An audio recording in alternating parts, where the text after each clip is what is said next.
Jacob lived in the land where his father had stayed, the land of Canaan. This is the account of Jacob's family line.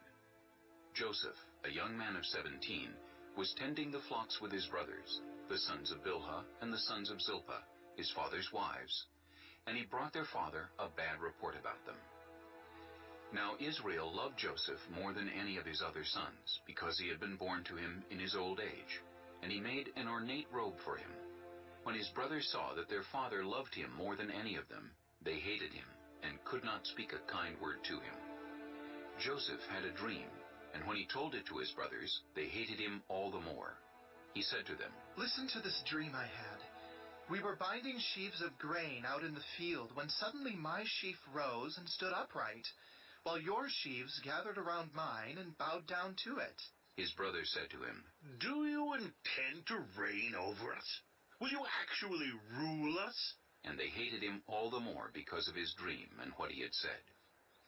Then he had another dream, and he told it to his brothers. "Listen," he said, "I had another dream, and this time the sun and moon and 11 stars were bowing down to me."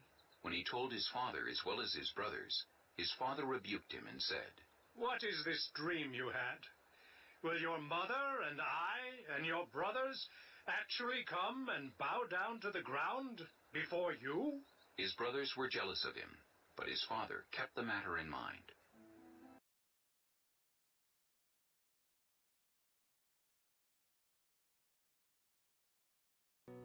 Now his brothers had gone to graze their father's flocks near Shechem.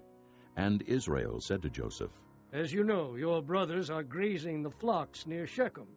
Come, I am going to send you to them." "Very well," he replied. So he said to him, "Go and see if all is well with your brothers and with the flocks, and bring word back to me."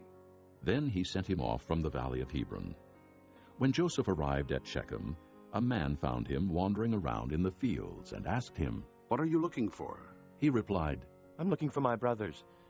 Can you tell me where they are grazing their flocks?" "They have moved on from here." The man answered, "I heard them say, 'Let's go to Dothan.'" So Joseph went after his brothers and found them near Dothan. But they saw him in the distance, and before he reached them, they plotted to kill him. "Here comes that dreamer," they said to each other. "Come now, let's kill him and throw him into one of these cisterns and say that a ferocious animal devoured him. Then we'll see what comes of his dreams." When Reuben heard this, he tried to rescue him from their hands. "Let's not take his life," he said. "Don't shed any blood. Throw him into this cistern here in the desert, but don't lay a hand on him." Reuben said this to rescue him from them and take him back to his father. So when Joseph came to his brothers, they stripped him of his robe, the richly ornamented robe he was wearing, and they took him and threw him into the cistern. Now the cistern was empty, there was no water in it.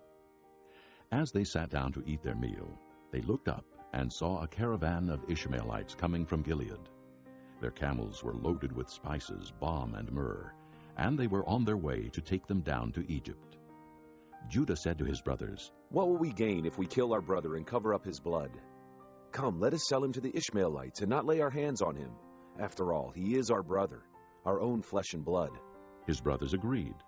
So when the Midianite merchants came by, his brothers pulled Joseph up out of the cistern and sold him for 20 shekels of silver to the Ishmaelites, who took him to Egypt.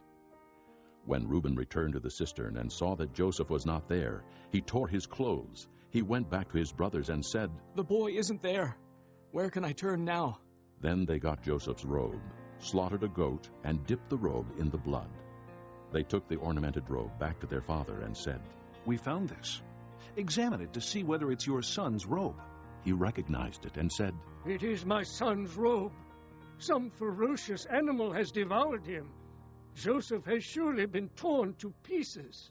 Then Jacob tore his clothes, put on sackcloth, and mourned for his son many days. All his sons and daughters came to comfort him, but he refused to be comforted. "No," he said, "in mourning will I go down to the grave to my son." So his father wept for him. Meanwhile, the Midianites sold Joseph in Egypt to Potiphar, one of Pharaoh's officials, the captain of the guard.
His joy is so bright, heaven's sun.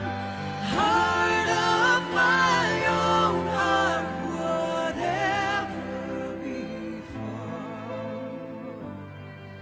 still